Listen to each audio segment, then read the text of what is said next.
Allez, je vais demander à l'ensemble de nos invités de bien vouloir venir me rejoindre sur ce plateau. On accueille chaleureusement Régis Marcon, Hervé Fleury et Gabriel Paillasson. Soyez les bienvenus, messieurs. Bonjour, monsieur Gabriel. Bonjour. Ça va, Régis? Mes respects du matin. Monsieur Fleury, allez-y, installez-vous. La chaise de couleur, c'est pour moi. Je suis navrée, je me place au centre. Voilà, en même temps, je suis bien entourée. Alors, il est indispensable de préparer l'avenir. Pour cela, nous devons former nos jeunes. Régis, je vais peut-être commencer par toi. Tu es restaurateur à Saint-Bonnet-le-Froid depuis de nombreuses années. Et cette question eh bien, sur la formation te tient à cœur. Tu es impliqué dans cette question depuis longtemps. D'ailleurs, Hervé Movelli, le 2 septembre dernier, tu t'as nommé pour mener à bien une mission sur la formation professionnelle et l'alternance dans les métiers de restauration. Où en est cette mission? D'abord, te dire que... Bonjour Karine. Te dire que c'est l'affaire de tous, c'est pas l'affaire de Régis Marcon spécialement, c'est l'affaire de tous les professionnels. Et je tiens à le dire ici au CIRA, de tous les métiers de bouche, parce que je crois que les problèmes, on les rencontre tous. Et puis, il faut parler de ce qui marche bien aussi, parce qu'on a quand même pas mal de maîtres d'apprentissage et de professionnels qui accueillent tous ces jeunes et qui font le maximum pour la transmission. Et c'est un travail sur lequel moi je me suis penché depuis 2009, un petit peu plus, puisque la profession me l'avait demandé. Et c'est avec plaisir, parce que je crois qu'on a tous un devoir, nous, professionnels, de s'interroger sur comment améliorer les dispositifs de formation, à la fois en entreprise, à la fois aussi, bien sûr, dans les centres de formation, mais toute la chaîne qui va de l'orientation à l'intégration des jeunes dans la vie active. Tu parles de devoir de professionnels et pourtant, on pourrait peut-être insister sur l'importance des seniors parce qu'il y a trop peu de professionnels qui prennent le temps justement de parler de leur travail, de leur carrière et c'est pourtant un des piliers de la formation des jeunes. Peut-être j'ai envie de me retourner vers vous, monsieur Paillasson. Vous avez commencé dès l'âge de 14 ans. Vous êtes parti en apprentissage avec pas trop d'enthousiasme à la base chez monsieur Henri Imbert et ça a été un maître d'apprentissage hors pair. C'est des personnes importantes, ça, des maîtres d'apprentissage sur un parcours, sur une formation. Avec le maître d'apprentissage est le premier homme qui vous donne votre première chance. Il vous met le pied à l'étrier. Et j'ai eu, moi, la chance de connaître un maître d'apprentissage, c'est vrai, hors pair à l'époque, parce que il m'a jamais botté les fesses. Et puis en plus, on évitait de se faire botter les fesses ou de se faire disputer, parce que derrière, on avait les parents, on en prenait une autre couche. Oui, c'est sûr. Donc on faisait quand même très attention. Je pense que la réussite d'un jeune, globalement, c'est trois choses. C'est un bel établissement de formation avec des professeurs bien formés et un encadrement bien adapté. C'est des parents qui suivent le jeune et qui s'en occupent. Alors peu importe que soit décomposé, recomposé ou pas, c'est pas un problème, mais vraiment qui s'en occupe et un bon maître d'apprentissage. Les bons maîtres d'apprentissage, on les a, les bons établissements, on les a, mais souvent ce sont les parents qui pêchent. Vous avez également, pour vous former, finalement, participé à de nombreux concours professionnels. Vous avez accédé au titre de meilleur ouvrier de France en pâtisserie, plus tard à celui de meilleur ouvrier de France glacier. Régis, c'était pour toi aussi quelque chose de très important, ces concours, pour parfaire ta connaissance, en fait. Oui, j'ajouterais juste un mot par rapport aux seniors. Et Gabi en a parlé, c'est vrai que le premier maître, c'est important. Et surtout maintenant, on fait appel dans la profession aux seniors pour aller dans les systèmes d'orientation. Il y a des initiatives qui sont prises sur la région lyonnaise qui commencent à faire des petits et c'est important de faire appel à ces seniors. Alors là, on parle de concours, on est vraiment dans le domaine des concours parce que je crois nulle part au monde on peut trouver des événements tels que le CIRA qui regroupe autant de concours. Chacun, je dirais, va chercher quelque chose dans les concours. Pour moi, personnellement, ça a été formidable parce que je n'ai pas eu la chance de faire de maison, puisque je me suis installé à 21 ans. On pense maintenant, 21 ans, on n'a pas d'expérience, nous sommes des gosses. Et les concours m'ont permis de me confronter à d'autres collègues et je dirais améliorer ma technique, ma connaissance par rapport à tous ces concours. Et moi, je dois beaucoup. Je dois beaucoup au CIRA, je dois beaucoup au Bocuse d'Or parce que, en même temps, les Lyonnais, en 95, m'ont fait confiance pour représenter la France. Et ça, je ne l'oublierai jamais. Hervé Fleury, bonjour. Bonjour. Alors, bienvenue. Vous êtes directeur de l'Institut Paul Bocuse. Évidemment, c'est un institut prestigieux. Plus de 300 étudiants, je crois, d'une plus de 30 nationalités différentes. 460 étudiants Oui. de 37 nationalités différentes. Très bien. Alors, quel est le profil des jeunes que vous accueillez en formation? Alors, ce qui les caractérise déjà, c'est la passion. Oui. C'est-à-dire que ce sont des jeunes qui font le choix de ces métiers. Ouais. Ils ont décidé de devenir cuisiniers, restaurateurs, hôteliers. Ils viennent de passer leur bac, où ils ont fait 2-3 ans d'études supérieures. Et ce que disait Gabi tout à l'heure, est parfois obligés par leurs parents à suivre une autre voie que la voie de l'hôtellerie, de la restauration. Mais ils reviennent à leurs premiers amours et après avoir fait 3 ans de droit, de gestion, ils arrivent à l'Institut Paul Bocuse. Ce qui caractérise ces jeunes, c'est leur état d'esprit. Servir, c'est un état d'esprit pour eux. Oui. Et l'enseignement de notre école, qui est aujourd'hui reconnu dans le monde, c'est qu'elle est très attachée à la transmission du geste, la technique du métier, et puis une très belle formation en termes de management. Ce sont des jeunes qui deviennent des entrepreneurs, puisque plus de 30% d'entre eux créent une entreprise dans les 4 ans qui suivent leur sortie de l'école. Un beau chiffre. Vous parliez d'une formation reconnue dans le monde. Vous faites beaucoup de partenariats à l'étranger, notamment au Maroc, j'ai vu ça. Alors oui, nous des accompagnons instituts. des universités dans le monde. Nous avons créé en 2004 un réseau qui s'appelle l'Alliance de l'Institut Paul Bocuse, qui fédère aujourd'hui 12 universités dans le monde.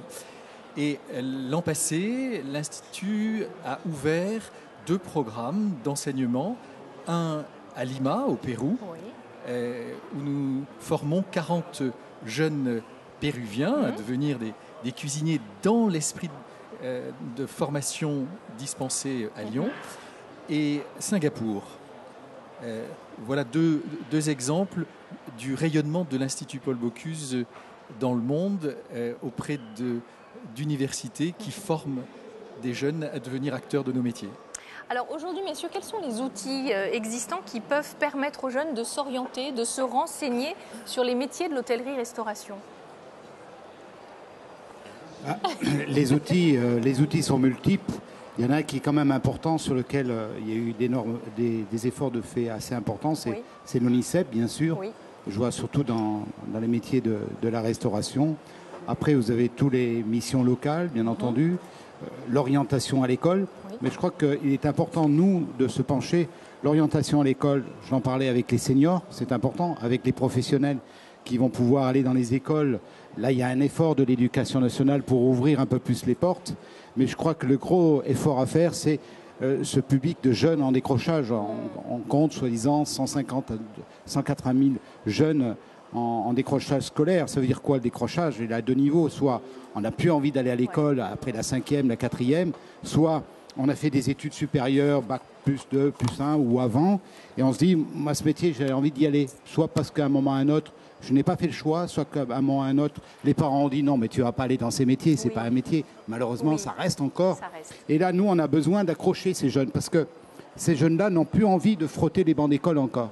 Ils l'ont fait pendant 6, voire 10 ans quelquefois, et ils ont envie de rentrer rapidement dans le métier. Et ça, c'est tout ce travail sur lequel nous penchons dans la profession, de façon à amener des outils qui permettent à ces jeunes d'aller rapidement vers le marché du travail. Parce que souvent, on leur propose de retourner encore sur des études. Je ne suis pas contre les études, bien au contraire, mais ils n'ont plus envie. Ils veulent accrocher au côté manuel, pratique des choses, tout en l'associant avec le savoir qu'ils ont appris à l'école déjà. Le Pôle emploi, c'est assez récent, l'été dernier, déplorait les difficultés de recrutement. Est-ce que ça se tasse un peu quand même? Est-ce qu'on arrive à recruter du personnel qualifié, à le fidéliser? Est-ce que ça s'améliore de ce point de vue? Il y a la préparation opérationnelle à l'emploi, le POE, qui est important. Actuellement, c'est quand même 1200 jeunes depuis le début de l'année qui sont passés par ces systèmes-là, rien que dans l'hôtellerie-restauration. Et ça, c'est important parce que vouloir faire le métier, c'est une chose. Mais il faut le découvrir. C'est important. Il y a des dispositifs qui sont mis en place au niveau de la 3e avec des stages découvertes qui marchent plutôt bien. Alors qu'au départ, c'était des mesures qu'on critiquait beaucoup. On disait oui, ça va être compliqué, la sécurité des jeunes, etc. dans les entreprises. Il ne doit pas toucher. Oui. Ça, c'était réellement dommageable. Et là, avec ces systèmes-là qui vont pouvoir, avec le PAO, pendant une semaine, voire un mois, voire 2 mois, d'intégrer les jeunes dans la pâtisserie, dans la boulangerie, dans la cuisine, pour vraiment travailler avec les mains et se rendre compte ce que c'est le métier. Et après, il y a un réel choix. Ça, c'est important parce que c'est du donnant-donnant. Ça évite de faire perdre du temps aux professionnels, aux restaurateurs, et ça évite de faire perdre du temps aux jeunes surtout. Gabriel, j'imagine que vous avez vu un certain nombre de jeunes passer chez vous, que vous avez passé du temps à transmettre, à former. Oui, j'ai formé quelques jeunes, une cinquantaine. Bon, c'est pas une question du nombre. Le nombre n'a rien à voir. Le nombre, tout dépend de la grosseur de l'entreprise. Vous pouvez en avoir 200, 300. Mais je pense que dans tous les jeunes que j'ai eus, d'abord tous pour le moment sont encore dans le métier. J'en ai une quarantaine qui sont installés. J'en ai 3 qui sont devenus meilleurs ouvriers de France. Ah. C'est là la plus belle récompense. Oui. C'est ceux qui sont installés, ceux qui gagnent des concours et ceux qui deviennent être artisans. Et je dirais une chose qui valorise les métiers et qui permettent de faire connaître les métiers auprès du grand public, c'est toute cette presse médiatique qu'il y a autour qui leur font découvrir nos métiers. Parce que beaucoup ne connaissent pas. Oui. Et dans l'imbroglio de toutes les formations qu'il y a, même les professionnels quelquefois ont du mal à s'y retrouver. Alors il faut se mettre un peu à la place des parents.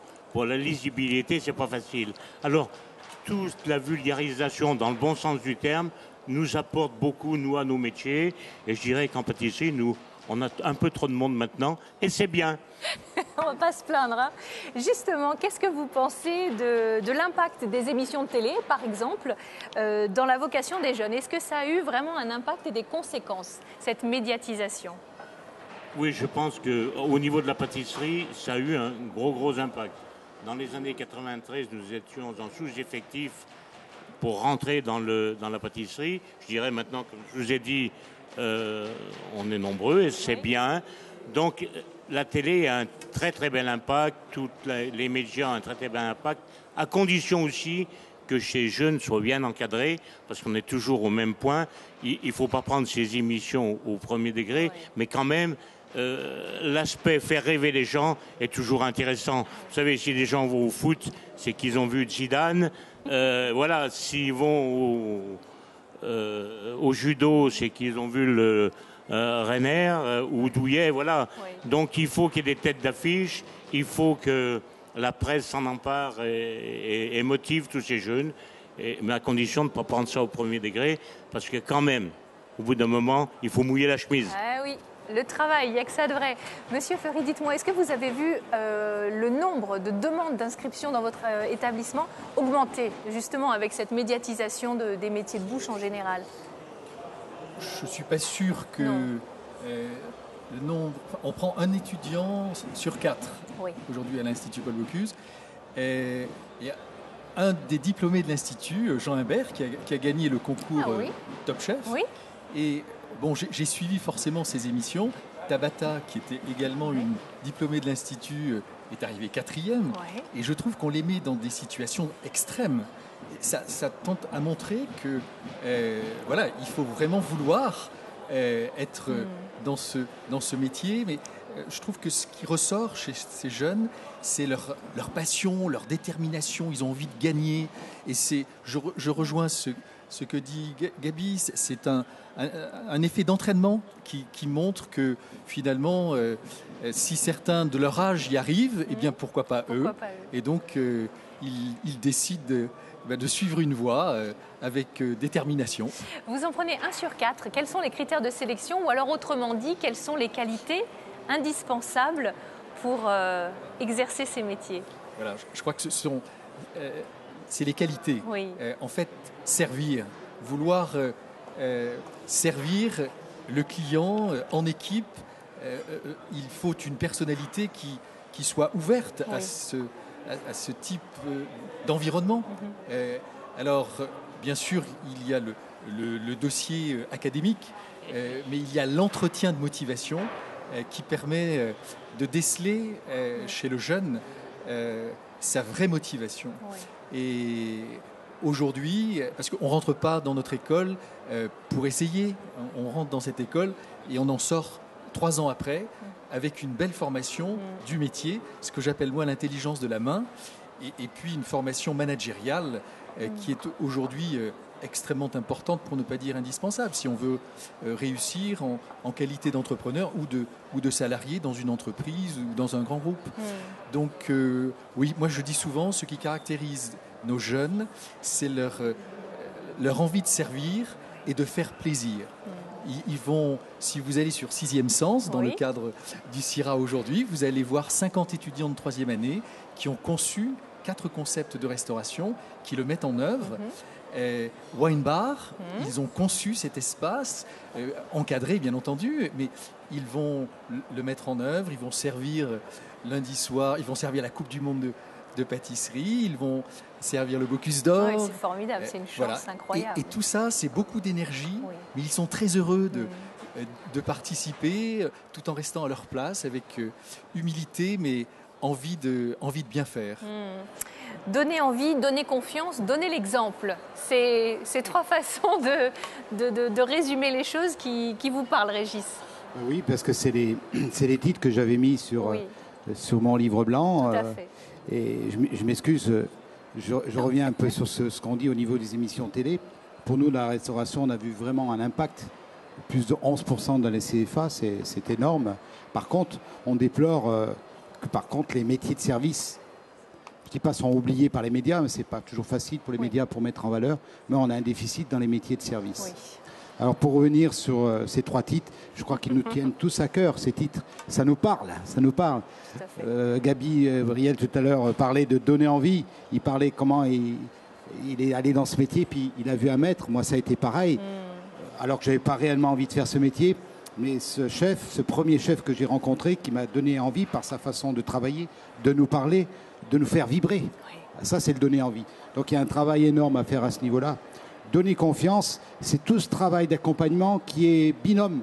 C'est à la fois le centre de formation, à la fois le maître d'apprentissage ou le restaurateur ou le genre de métier de bouche. Donc cet accompagnement et derrière donner l'exemple, c'est ce qu'on essaye nous, du mieux possible de le faire. C'est la façon dont on appréhende les jeunes dans l'entreprise, dont on leur ouvre la voie, parce qu'on sait très bien, on en parlait tout à l'heure, surtout même dans tous les métiers de bouche, un jour ou l'autre, on a envie de s'installer. Oui. On a envie de faire sa propre cuisine, on a envie de faire sa propre pâtisserie, on a envie d'avoir sa propre boutique. Et ça, c'est formidable, parce que ça, vous n'avez pas beaucoup de métiers où il y a cet ascenseur social en peu de temps. Un jeune de 14, de 16, 17 ans qui se dit, moi, dans 5 ans, je suis peut-être capable de commencer à m'installer. Et ça c'est... Pas beaucoup de métiers peuvent se prétendre d'avoir cette réussite sociale. Promotion sociale permanente. Voilà. Je dirais, il y a 3 mots. Il faut apprendre aux jeunes à s'adapter à toutes les situations. Parce que la réussite, entre guillemets, parce que réussite, c'est un bien grand mot, il faut apprendre à s'adapter. Il faut être rigoureux et persévérant. Et je crois qu'après, tout le reste vient pratiquement tout seul, tout au long de sa vie, lorsqu'on fonctionne dans le bon sens, vous avez toujours des soutiens pour aller de l'avant. Et souvent des soutiens qui ne se montrent pas. C'est une jolie conclusion. Pour aller plus loin sur ce débat, vous avez le blog que vous avez créé, Régis, mission-marcon.blogspot.fr. Donc l'idée, c'est ça, c'est d'échanger autour de ce thème. Non, je vais simplement te dire que ce blog a changé déjà.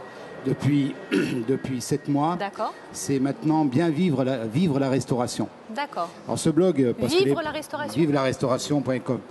Alors on me dit, oh, tiens, les blogs, il en existe un peu partout. Ce blog, l'intérêt, c'est qu'en mai, on parle des trains qui arrivent à l'heure, tout simplement.